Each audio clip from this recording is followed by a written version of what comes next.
European രാജ്യമായ അൽബേനിയയിൽ US president Donald ട്രംപിന്റെ മരുമകൻ ജാരഡ് കുഷ്നറും മകൾ ഇവാൻക ട്രംപിനെതിരെയും വലിയ പ്രതിഷേധങ്ങൾ നടക്കുകയാണ്. ഇരുവരും ചേർന്ന് നടപ്പാക്കാൻ പോകുന്ന ഒരു വൻകിട ലക്ഷറി റിസോർട്ട് പദ്ധതിക്കെതിരെയാണ് പ്രതിഷേധം.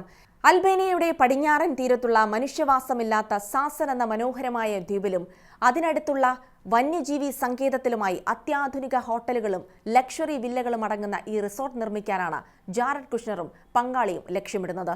കമ്മ്യൂണിസ്റ്റ് ഭരണകാലത്ത് ഒരു സൈനിക താവളമായിരുന്ന സാസൻ ദ്വീപിനെ ഒരു അന്താരാഷ്ട്ര ആഡംബര വിനോദസഞ്ചാര കേന്ദ്രമാക്കി മാറ്റാനാണ് പദ്ധതി.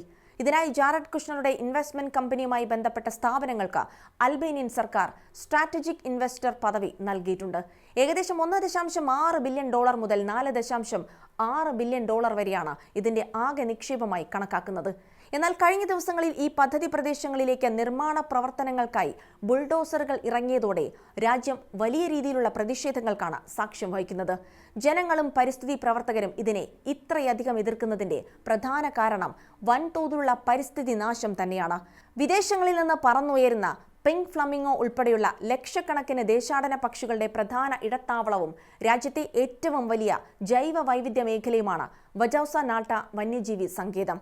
ഈ പ്രകൃതി ഭംഗി നിറഞ്ഞ തീരദേശം കോൺക്രീറ്റ് കാടായി മാറിയാൽ ഇവിടുത്തെ പരിസ്ഥിതി പൂർണ്ണമായും തകരുമെന്ന് പരിസ്ഥിതി സംഘടനകൾ ഭയപ്പെടുന്നു.